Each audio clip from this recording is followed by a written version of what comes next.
하나님께서 우리에게 주신 말씀은 신약성경 사도행전 6장에 있는 말씀입니다.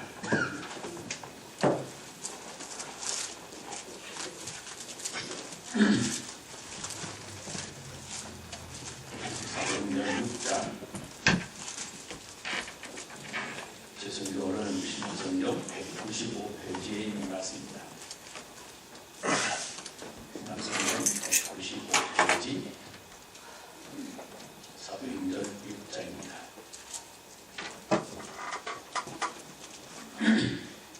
그때에 제자가 더 많아졌는데 헬라파 유대인들이 자기의 과부들이 매일의 구제에 빠짐으로 히브리파 사람을 원망하니 12사도가 모든 제자를 불러 이르되 우리가 하나님의 말씀을 제쳐놓고 접대를 일삼는 것이 마땅하지 아니하니 이들아 너희 가운데서 성령과 지혜가 충만하여 칭찬받는 사람 7을 택하라.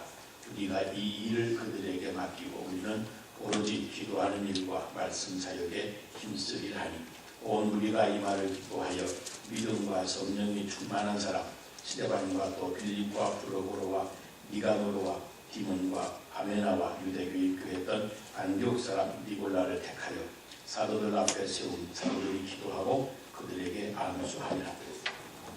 아멘. 제가 LA에서 목회할 때 제가 사랑하고 존경하는 장로님 한 분 계셨습니다.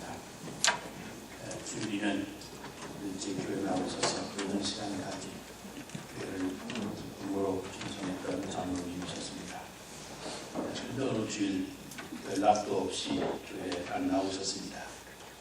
나중에 말이 들려오는데 제가 인사를 하지 않아서 섭섭했다는 겁니다. 주일 예배를 마치면 뒤에서 목사님들이 교인들을 한 사람 한 사람 인사를 하지 않습니까? 저도 예배 후에 돌아가는 교우들을 인사하는데 그날따라 오랜 지병으로 고생하던 집사님 한 분이 건강이 조금 좋아졌는지 오랜만에 교회에 나오셨습니다. 그래서 반갑게 손을 붙잡고 인사를 하는데 그 장로님이 그 옆으로 지나가셨습니다.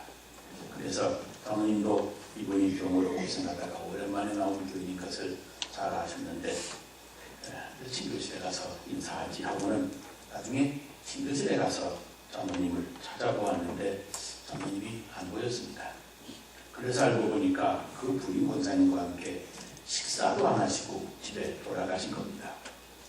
그 다음에 들려오는 소식이 목사님이 젊은 집사님, 돈 많은 집사님이 나오니까 나이 많은 장로, 자기는 관심도 없더라.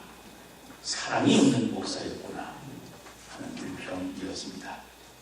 당신에게 인사하지 않은 것이 소설에서 그만 시험에 든 겁니다.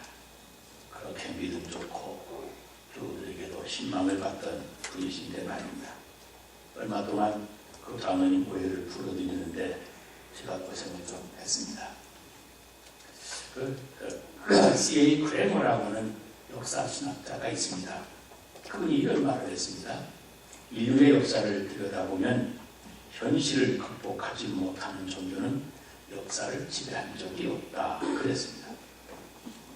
어느 시대이든지 신앙으로 그 현실을 극복하지 못하면 그 신앙은 사멸되더라는 겁니다. 맞는 말입니다. 우리가 부딪히는 현실의 문제를 극복하지 못하면, 믿음으로 극복하지 못하면 그것은 이미 죽은 신앙입니다. 오늘 본문에 예루살렘 성도들도 이 현실의 문제 때문에 갈등하고 있는 것을 봅니다. 그 당시 교회는 유대 땅을 떠나본 적이 없는 토착민들, 히브리파 교인들과 미국에 나갔다가 다시 미국에서 살고 있는 헬라파 교인들이 함께 있었습니다. 그런데 한 번은 이 헬라파 교인들이 보니까 교회에서 구제 바구니를 돌려 모아진 것을 나누어 주는데 히브리파 교인들한테 더 많이 가는 것 같습니다. 여러분 그런 적 있지 않습니까? 항상 남의 발이 많아 보이는 것 말입니다. 더구나 나누어 주시는 분이 그 사도들이었는데 그분들이 무슨 사심이 있다고 사람을 차별해서 나누어 주었겠습니까? 그럴 리가 없습니다. 그런데 남의 떡이 커 보이는 그것 때문에 그만 온 교회가 술렁거리기 시작했습니다. 이건 아주 사소한 일입니다. 이 사소한 일이 이제 막 쭉쭉쭉 커가고 있는 부흥되는 교회에, 하나님의 교회에서 심각한 문제로 대두되기 시작하는 겁니다. 이상과 현실 사이에는 여러분 큰 거리가 있습니다.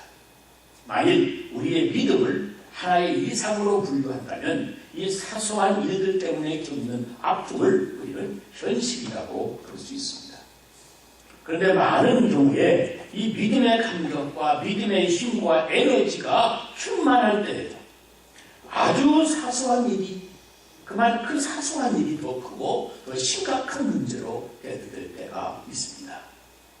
예루살렘 교회가 120명에서 하루아침에 3,000명으로 부흥되는 기적을 누리면서 그 출석하는 사람들마다 믿음이 건강하게 자라는 그런 좋은 교회였고, 사도들이 직접 목회하는 교회에서 정말로 왕성하게 신앙의 불길이 일어나고 있는데도 이 굴제 바구니 더 받았다, 덜 받았다, 많이 주었다, 조금 주었다 하는 이런 사소한 거로 고통을 겪고 있는 겁니다. 오늘 여기서 우리가 중요한 교훈을 받아야 되는 이유는 그 옛날 그때 있었던 이야기가 아니고 이것이 바로 오늘 우리들의 이야기이기 때문입니다. 기도 생활 열심히 해야 합니다. 성경 공부 열심히 해야 됩니다. 선교도 열심히 해야 됩니다. 그런데 그런 걸 못지않게 중요한 것은 바로 이 사소한 일들을 내가 영적으로 믿음으로 잘 다루어야 한다는 사실입니다. 왜냐하면 단 하나의 사소한 일에 대한 감정, 그것이 가시처럼 찌르면 그 아픔이 나머지 99가지 모든 기쁨과 감격, 그 에너지까지 다 마비시켜버리기 때문에 그렇습니다. 사람이 길을 가다가 앞에 있는 큰 바위에 부딪혀서 넘어지는 거 보셨습니까? 그렇게 잘 달리던 사람이 넘어지는 것은 눈에도 잘 보이지 않는 사소한 돌풀이에 걸려 넘어지는 겁니다. 앞에 있는 커다란 섬에 부딪혀서 파산하는 배를 보셨습니까? 아무것도 아닌 것 같은 조그마한 암초에 부딪혀서 그 커다란 배가 침몰하고 파산하고 마는 겁니다. 마찬가지로 아무리 은혜를 많이 받아도 사소한 말 한마디, 사소한 일 하나 때문에 그 많은 은혜를 다 쏟아버리고 신앙의 연륜도 소용없고 그 귀한 직분도 다 무너지고 그만 깊은 시험에 빠져들고 마는 겁니다. 목사님, 저는 정말 실질적인 문제 하나를 위해서 기도하고 있습니다. 우리 성도들이 새성전을 감사하고 교회도 잘 섬기고 열심히 보내고 그래서 교회가 은혜롭게 부흥이 되고 있다 하더라도 호사다마라고 하는 말처럼 교회가 사소한 일에 부딪혀서 파손당하는 일이 없기를 기도하고 있습니다. 성도들이 뭐 그런 거 가지고 그러냐 할지 모르지만 그런 사소한 것들 때문에 상처받고 그런 말 한마디 때문에 시험 드는 것이 우리들의 연약한 엄연한 현실입니다. 게다가 우리 신앙생활 속에는 이러한 사소한 일들이, 이러한 사소한 문제들이 도처에 깔려 있기 때문입니다. 보세요. 성경 암송을 아무리 줄줄 다 암송했다고 하더라도 성경 암송 대회에서 심사위원이 조그만 부분 변한 것 같고 마음에 안 드는 거 있죠. 그러면 여지없이 시험 들어갑니다. 그때까지 성경 암송하면서 내가 은혜 받았던 그 많은 구절들이 내게 전혀 워킹하지 않습니다.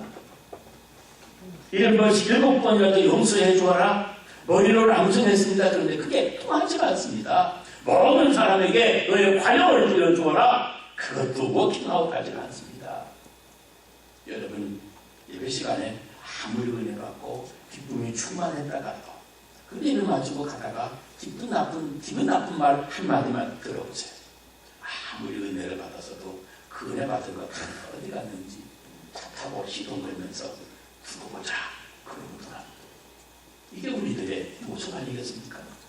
그래서 아무리 은혜 받고 아무리 믿음이 좋고 그래도 그 신앙이, 그 믿음이 현실을 극복할 수 있어요. 그 신앙으로 역사를 주례하고 그런 교회가 계속 성장하는 것입니다. 현실의 사소한 일들을 극복하지 못하는 신앙을 가지고는 주님을 위해서 계속 일할 수가 없습니다. 그러므로 히브리서 12장 2절 말씀해 주여 온전케 하시는 이 예수를 바라보자. 십자가까지도 참으시면서 모든 부끄러움을 개의치 아니하시더니 하나님께서 그를 보호자 우편에 앉으셨느니라 그랬습니다. 예수님이 자기 자신의 현실 그 부끄러움을 개의치 아니하셨습니다. 하나님께서 그를 보호자 우편에 영광스럽게 앉혀주셨다고 하는 말씀입니다. 여기 바라보자라고 하는 말은 Fix your eyes on Jesus. 사소한 일에 붙잡혀 있는 우리 생각, 이러한 예수님께 고정시키라고 하는 말씀입니다. 이 본문 말씀을 보면 이때 예루살렘 교회 사도들이 참으로 중요한 결단을 하고 있습니다. 2절에 보면 12사도가 모든 제자를 불러 이르되 우리가 하나님의 말씀을 지켜놓고 공개를 일삼는 것이 마땅하지 않으니라 그랬습니다. 이것이 맞는 말입니다. 여기서 성광처럼 빛나는 놀라운 지혜를 우리가 발견합니다. 바로 우리 신앙생활에 있어서 순서가 잘못되면 큰일 난다고 하는 사실을 알아차린 겁니다. 다시 말하면 봉사하는 것 중요합니다. 봉사 많이 해야 됩니다.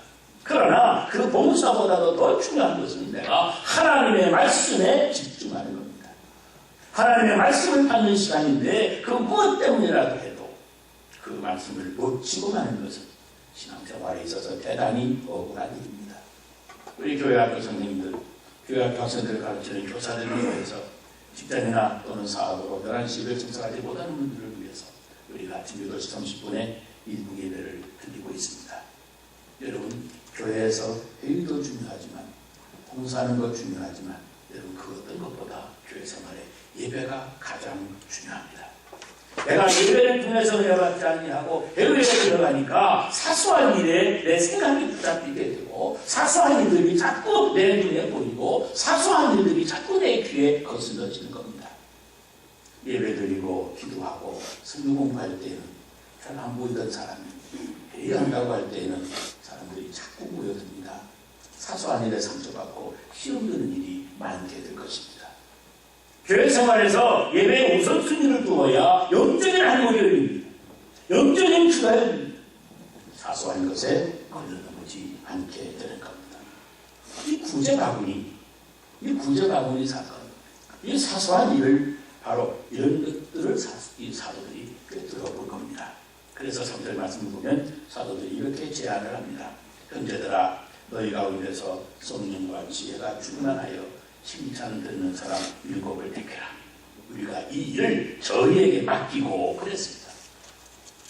여기서 하나님의 사도들이 하나님의 일을 하면서 영적인 일뿐만 아니라 육에 속한 일까지도 다 잘 다루기 위해서 중요하게 생각한 것 2가지가 있습니다. 하나는 성령이 충만한 사람, The man of the Holy Spirit, 성령의 사람들을 이어야 한다는 겁니다.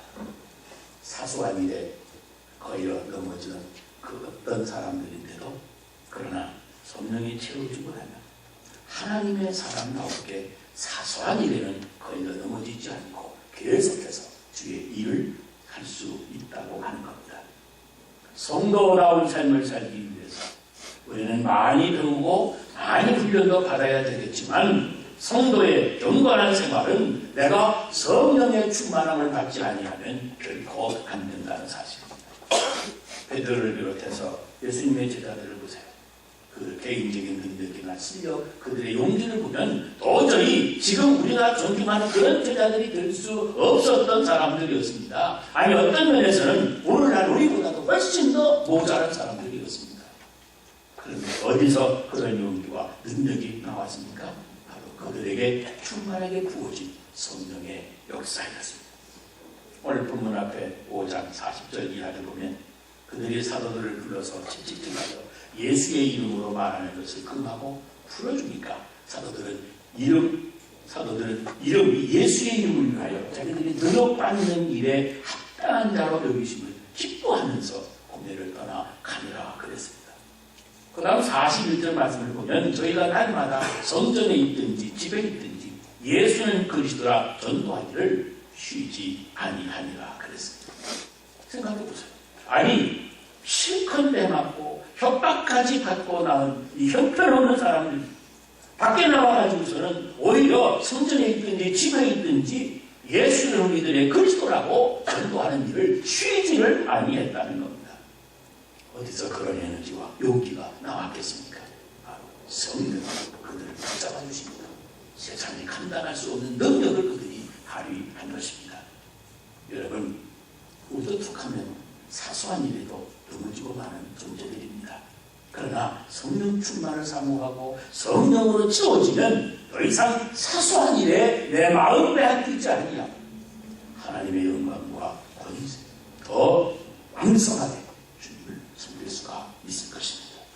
6장 15절 말씀에 보면 공회 중에 많은 사람들이 스데반을 주목하려 보니 그 얼굴이 천사 같더라. 성령의 사랑으로 지음받은 7지사 가운데 한 분이 스데반 집사님. 지금 신문을 당하고 죽임을 당하고 있는 그런 중인데 그 사람의 얼굴을 보니까 마치 천사의 얼굴과 같더라고 그랬습니다. 여러분, 한 인간이 세상에 태어나서 짓는 표정을 묘사한 표현 가운데 이보다 더 아름다운 표현이 없습니다. 설사 죽음이 내 목전에서 나를 위기로 몰아넣는 때라도 성령의 사람은 그 얼굴이 천사의 얼굴과 같이 빛날 수가 있습니다. 그런데 성령이 오고 성령이 떠나니까 그 앞에 진수성찬을 차려놓고 그 얼굴이 마귀의 얼굴처럼 어두워지는 겁니다. 우리와 똑같은 한 사람, 빌립이라고 하는 사람도 마찬가지입니다. 사도행전 8장 4절로 8절에 보면 그 흩어진 사람들이 두루 다니며 복음의 말씀을 전할 때 빌립이 사마리아 성에 내려가서 그리스도를 백성에게 전파하니 우리가 빌립의 말도 듣고 그 행하는 표적도 보고 믿음으로 그의 말하는 것을 쫓더라. 많은 사람에게 붙었던 더러운 귀신들이 큰 소리를 지르며 나가고 많은 중풍병자와 안전병이가 나오니 그 성에 큰 기쁨이 있더라 그랬습니다. 사람들이 일심으로 쫓고 병동자와 귀신자들이 나아갔고 그리고 온 동네가 깜짝 놀라는 사건을 일으키고 있습니다. 어디서 그에게 그런 힘이 나왔겠습니까? 여기 29절 말씀을 보니까 성령이 빌립더러 이르시되 그랬습니다. 그 빌립이라는 이름 앞에 항상 성령이라고 하는 단어가 함께 나옵니다. 성령이 빌립에게 말했습니다. 그는 성령과 항상 대화했고 성령에게 이끌려 성령과 함께 움직였습니다. 8장 39절도 보세요. 둘이 즉 에티오피아 내시와 빌립이 물에서 올라갈 때 주의 영이 빌립을 이끌어 가니라 그랬습니다. 성령의 인도함을 받고 이끌림을 받을 때 그는 단순한 보통 사람이 아니고 사마리아 온 성을 뒤집어 놓는 성령의 훌륭한 일꾼인 겁니다. 성령이 충만해서 성령의 지배를 받으면 일상생활에서 부딪히는 그 사소한 일들을 얼마든지 극복하고 주님처럼 비록 부끄러움일지라도 개의치 아니한 위대한 성도로 끝까지 빛을 발하게 되는 겁니다. 그러나 성령으로 이끌림을 받지 아니하면 가정에서나 교회에서나 어디에서도 그저 우리 눈에 못마땅한 것만 보이고 속상한 일들만 눈에 보이는 겁니다. 어떤 사람은 커다란 현미경 하나를 가지고 다니면서 A집사 이렇게 지켜보고 B집사 저렇게 지켜보고 C집사 저렇게 지켜봅니다. A, B, C 누구를 볼 때마다 육에 속한 일들, 그 사소한 일들을 계속 발견해냅니다. 성령이 가르쳐 주시지를 아니하니까 어쩔 수 없습니다. 죄인들은 죄만 보기 마련입니다. 아무리 인생에 경륜이 많아도 사소한 것들을 다루지를 못해서 사소한 것들에게 찔리고 나면 그만 나머지 99가지 신앙과 감격과 축복이 한순간에 다 무너지고 갑니다. 그러므로 성령으로 충만을 받지 않으면 누구도 하나님 앞에서 경건한 생활을 계속 이어갈 수가 없는 겁니다. 어떤 분들은 회의하는 것을 보면 그 육신에 속한 것, 그 별것 아닌데 회의가 2시간, 3시간도 더 넘어갑니다. 도무지 견딜 수가 없습니다. 고문도 그런 고문이 없지 않습니까? 하나님의 말씀을 설교는 짧게 하라고 주장하는데 그렇지 않아도 마음에 회의가 생기는 회의를 2시간, 3시간을 넘기니 어떻게 견디겠습니까? 성령이 충만한 사람들과 회의를 하면 아무리 중대한 문제라도 간단히 은혜롭게 즐겁게 잠깐 사이에 끝납니다. 그래서 교회가 은혜롭게 평안하고 든든히 서가는 겁니다. 그러므로 교회가 예배와 기도회, 성경 공부가 줄어드는 것은 참으로 심각한 문제입니다. 그러나 회의 횟수가 줄고 회의 시간이 짧아지는 것은 조금 더 염려할 필요가 없습니다. 교회가 영적인 것에 시간과 에너지를 쏟아야지 인간적이고 그리고 육신적인 것 그리고 이 사소한 일에 에너지를 쓰는 것은 바로 사탄의 작전에 휘말려 드는 현상입니다. 여러분, 성령이 너희에게 임하시면 너희가 권능을 받고 예루살렘과 유대와 사마리아와 땅 끝까지 이르러 내 증인이 되리라 그랬습니다. 여기 내 증인이 누구이겠습니까? 바로 성도들, 우리들 자신을 말합니다. 우리들 자신이 성령의 충만함을 받아야 된다는 말입니다. 그러므로 구하는 자에게 성령을 주시지 않겠느냐, 이 말씀을 믿고 기도해야 됩니다. 성령이 내 안에 역사하시는 사소한 것에 넘어져서 걸려 넘어지는 그런 실수를 범하지 아니하고 얼마든지 기쁨으로 주의 일을 끝까지 이룰 줄을 믿사오니 주여 나에게도 성령을 주시옵소서. 성령으로 충만하게 채워주시옵소서. 날마다 여러분 기도하소서. 성령 충만한 여러분들 가득시기를 주의 이름으로 축원합니다. 또 한 가지는 지혜가 충만해야만 합니다. 하나님의 일은 하나님의 지혜로 하는 겁니다. 성공적으로 신앙생활을 잘하는 사람들은 모두가 다 지혜가 있는 사람들이었습니다. 그런데 지혜 있는 사람들의 한 가지 특징이 있습니다. 우선 하나는 하나님의 마음, 하나님의 생각을 먼저 헤아려 봅니다. 하나님의 일은 세상 좀 가지고 하는 것 아니고 내가 가진 세상 지식으로 하는 것이 아닙니다. 어떤 사람은 교회 생활을 저 세상의 연장선으로 생각하는 사람이 있습니다. 과거에 교회 생활을 오래 했던 분들 중에는 가정에서도 그렇고 교회에서도 그렇고 자기도 모르게 그저 명령하고 지시하듯이 그런 타일로 말하는 사람이 있습니다. 그러니 그런 사람과는 누구도 함께 더불어 일하려고 하지를 않습니다. 왜냐하면 하급자나 또는 쫄병 취급당하고 싶지 않기 때문에 그렇습니다. 또 세상에서 싸움하는 분들 중간 가운데는 요만큼 투자했으면 요만큼은 저거가 나와야지 하는 분들이 있습니다. 또 공무원 생활하시던 분들 중에는 그 생각하는 스타일이 어느 공식에 갇혀서 교회에서 믿음으로 하는 일을 무모한 짓이라고 생각하기도 합니다. 절대로 교회 생활을 세상의 익스텐션하고 연장선에서 생각하지 말아야 됩니다. 여러분, 지혜는 실력이나 외모로 따지지 않고 한 사람 한 사람 속에 있는 존귀한 하나님의 형상을 먼저 보게 됩니다. 그래서 하나님의 지혜는 자기 자신의 명예보다도 사람을 먼저 선택하고 생각합니다. 일시적인 것보다는 영원한 것을 항상 먼저 생각합니다. 그래서 갑자기 급히 충돌하기보다는 언제나 인내를 먼저 시도하고 노력합니다. Wisdom comes from God. 지혜는 언제나 하나님으로부터 오는 겁니다. 이 지혜, 이 소피아라고 하는 말은 하나님의 생각을 담는 것이다, 그런 뜻입니다.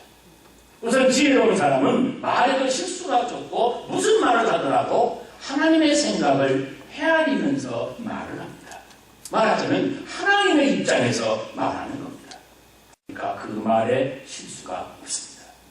우리 보통 감정으로 말하고 자기 논리로 말하지 않습니까? 그래서 서로 상처를 주고받고 뒤늦게 후회하기 마련입니다. 그러나 하나님과 교회에 대해서 주의 종과 동료, 믿음의 교우들에 대해서 내가 무슨 말을 하든지 하나님이 주시는 지혜로 말하려고 하는 겁니다. 그래서 가정에서나 교회에서나 평화가 넘치고 기쁨이 넘칩니다. 무엇보다도 말에 실수가 없는 것이 바로 지혜의 사람입니다. 그리고 절제하는 사람들이 바로 지혜로운 사람입니다. 대개 문제는 컨트롤이라고 하는 것, 셀프 컨트롤이라고 하는 게 이게 안 돼서 문제가 발생합니다. 우리가 라스베가스에 사는데 사람들이 거기를 가도 거기를 너무 많이 자주 가는 것 아닙니다. 거기가 어딘지는 여러분 상상에 맡깁니다. 가고 싶다고 다 가고 마시고 싶다고 다 마시고 하고 싶다고 다 하고 내 마음대로 내 본능대로 내 욕구대로 다 하는 것, 그것이 여러분 자유가 아닙니다. 여러분은 자기 본능에 충실한 사람이라고 자기를 자랑하기도 합니다만 그러는 것들 뻔입니다. 여러분 방종을 풍성한 자유인 것처럼 오해하지 말아야 됩니다. 절제가 없는 자유는 그 순간 방종으로 치닫습니다. 중독이 무엇인지 아십니까? 내가 나를 절제할 수 없는 상태, 내가 나를 절제할 능력을 상실한 상태입니다. 내가 나를 신앙으로, 내 양심으로, 아니 내가 하나님의 말씀으로 나를 통제하지 못하면 그 순간 방종으로 지났습니다. 하나님의 말씀으로 나를 통제하는 그 절제, 그것이 바로 성도들이 가지고 있는 하나님의 거룩한 뜻대로 살 수 있는 방법인 겁니다. 절제할 줄 알아야 됩니다.